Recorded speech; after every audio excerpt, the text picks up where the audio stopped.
All right, buckle up everyone, because today we're taking a deep dive into the holographic universe. Ooh, that's a good one. We'll be exploring excerpts from Michael Talbot's The Holographic Universe, Okay. which delves into some seriously mind-bending ideas. Yeah. We're talking telepathy, Right. precognition, Right. near-death experiences, all that stuff that makes you question, like, what is reality, really? Exactly. Like, how do we even begin to explain these seemingly paranormal events? Yeah, are these just like glitches in the Matrix, Yeah. or are they clues pointing to some deeper level of reality that we're just not grasping yet? Yeah, it's the big question, isn't it?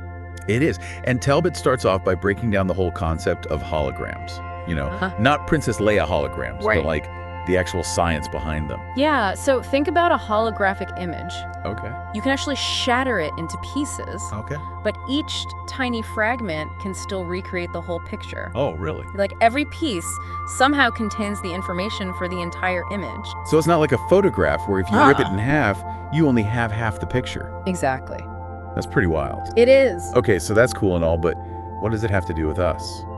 Well, that's where things get really interesting. Okay. Neuroscientists have found something similar happening in our brains. Like, you can remove parts of the brain, Uh-huh. but it doesn't always erase specific memories. Hmm. It's almost as if our memories are distributed throughout the brain, not just stored in one specific location. So it's like the memory is like a whole Mm. contained within each part, kind of like the hologram. Exactly. It's as if the brain might be operating on these holographic principles. Wow. Now, this idea gets even more fascinating when we look at the work of Carl Pribram, who studied the visual cortex. Oh, yeah, I've heard. Yeah, he's done some really groundbreaking research. So what did he find? Well, Pribram discovered that the visual cortex isn't processing images the way a camera does. Okay. You know, like literally taking a snapshot of what we see. It's more like it's analyzing frequencies of light. Frequencies, so like sound waves, but for light. Kind of, yeah. Yeah. It's a bit more complex than that, but you get the idea. And here's the really mind-blowing part. Yeah.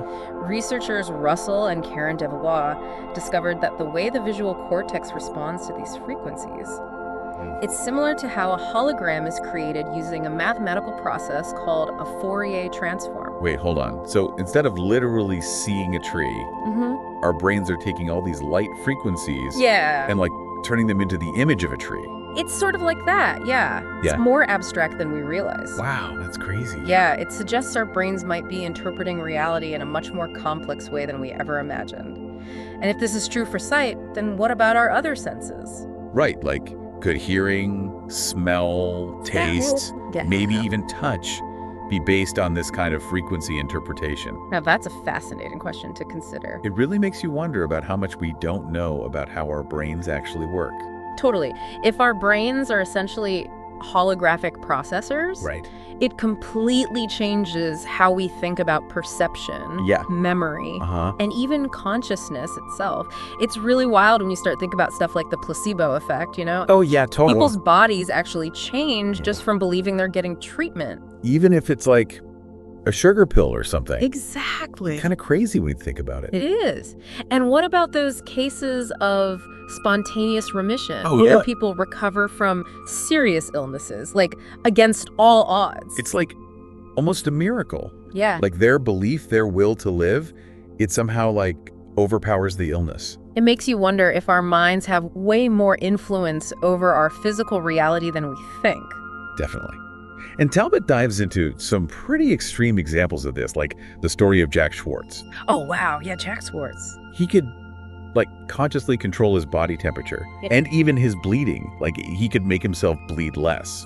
That's incredible. How did he even learn to do that? He claimed he learned these techniques from a yogi in India. Wow. And then there's the story of Vittorio Micheli, whose tumor just like disappeared What? after he went on a pilgrimage to Lourdes. So are we talking about like divine intervention here? I mean, it's hard to say for sure, Right. but these stories really challenge what we think we know about what's possible. It's like the line between mind and matter starts to blur. Yeah. If reality is kind of like a holographic projection, Uh-huh. could our beliefs actually shape our experiences? It's a really radical idea, but the holographic model at least gives us a way to think about it. For sure. And what about psychic phenomena? Oh, you mean like telepathy and precognition? Yeah, all that stuff that traditional science has trouble explaining. Well, the holographic model suggests that these things might not be, like, supernatural, Okay. but just glimpses into how interconnected everything really is. So, like, instead of being separate individuals, we're all part of this larger unified whole. Exactly. Think of those, convulsionaries of Saint Menard. Never heard of those. What's that? They were these people who would display incredible feats of strength and pain tolerance. Really? Yeah, like thousands of people witnessed this, even if we don't have a scientific explanation for it. It's like they were tapping into some hidden source of energy or something. Exactly. Like, there's this whole level of reality we're just not tuned into. And there's some modern research that points to this as well. Like those studies at Princeton, Oh yeah, what were those about again? they were looking at whether human intention could influence random events.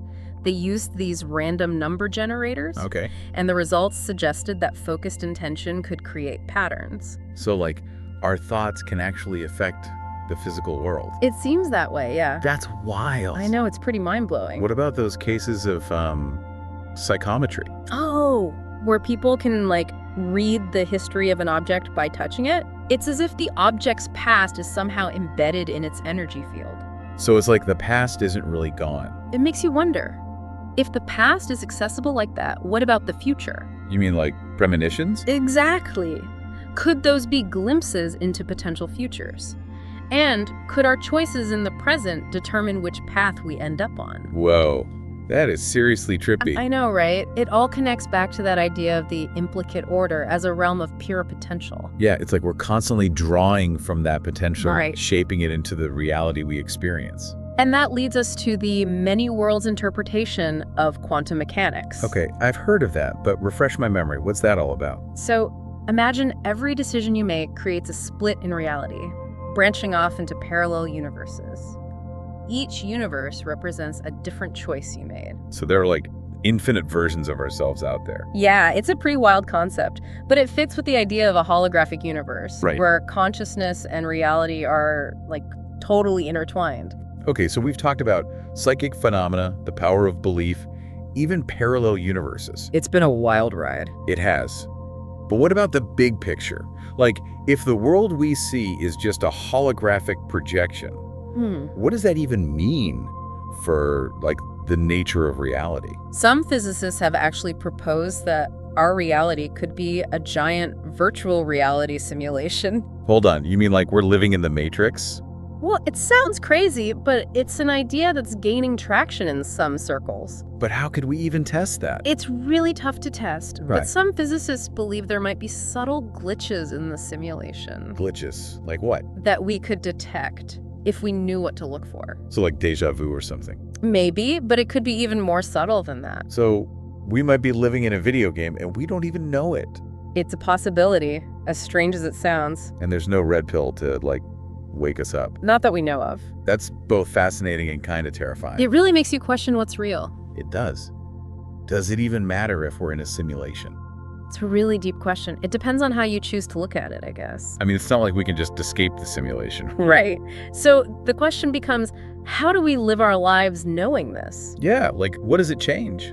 Some people might find it liberating, realizing that the rules of reality might not be as rigid as we thought.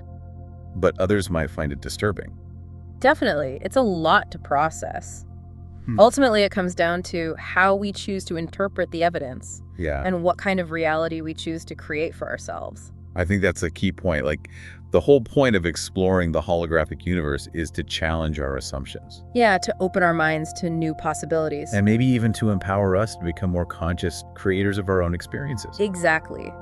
If we realize that we have more influence over reality than we thought, then it becomes our responsibility to use that influence wisely. That's a really good point. So it's not just about understanding the holographic universe. Right. It's also about, like, what we do with that understanding. Exactly. It's about taking responsibility for the reality we're creating. So we've covered a lot of ground here. The brain as a hologram, the implicate order, even the idea that we might be living in a simulation. Yeah, it's a lot to wrap your head around. It really is. But, like, how does all of this apply to our everyday lives? That's the question, isn't it? The holographic universe theory isn't just some abstract idea. Right. It has real implications for how we see ourselves, our relationships, our place in the universe. So are you saying that we can, like, manifest our desires just by thinking about them? Well, it's not quite that simple, but Yeah. the idea is that our thoughts, our beliefs, our intentions, they all have a much bigger impact on reality than we might realize. Like we talked about with the placebo effect, right? Exactly. And those cases of spontaneous remission, it suggests that there's a powerful connection between our minds and our bodies. But those are often seen as, like, exceptions to the rule, right? Yeah. Is there a way to, like, consciously harness this power? That's where things get a little more complicated. Yeah. It's not about just wishing for things to happen. It's more about aligning our thoughts and our beliefs and our actions with what we want to create. So it's like working with the universe, not trying to force it to do our bidding. Yeah, that's a good way to put it. And there are definitely some pitfalls to watch out for, you know? Oh, okay. Like the holographic model doesn't support, like, magical thinking. Right. Or the idea that we can just wish away our problems without taking any action. So it's not about just sitting around visualizing things. No. You still got to put in the work. Absolutely. It's about understanding that we're co-creators of our reality, not just passive observers. Okay, that makes sense. But what about the ethical side of all this? Like, if we believe that we can shape reality with our minds, Right. what's to school people from using that power for, bad stuff? That's a really important question. The holographic universe theory really challenges us to act with integrity and compassion. It highlights the fact that we're all interconnected and that our actions have ripple effects. So even if we can influence reality, it doesn't mean we should just go around trying to manipulate it for our own gain. Exactly. So, like they say, with great power comes great responsibility. For sure. It sounds like exploring the holographic universe isn't just about, like, expanding our minds, Right. but also about cultivating our hearts. Absolutely. It's been an amazing deep dive into the holographic universe. Yeah. I feel like we've just scratched the surface, though. Yeah, there's so much more to explore. What are some ways that our listeners can continue learning about all of this? Well, there are tons of resources out there, Book. books, articles, documentaries, online communities. Just stay curious and keep an open mind. Yeah, I think that's key, being open to new ideas and possibilities. Definitely. And pay attention to your own experiences, too. Like what? Synchronicities, intuitive insights, dreams, those can be really valuable clues that you're starting to tap into the holographic nature of reality. So observe, experiment, trust your gut. Exactly. That's great advice. Well, this has been an incredible conversation. Thank you for joining us today and sharing your insights. It's been my pleasure. Thanks for having me. And to everyone listening, thanks for tuning in to this deep dive into the holographic universe. Keep questioning, keep exploring, and remember, reality might be a lot more malleable than you think. Until next time.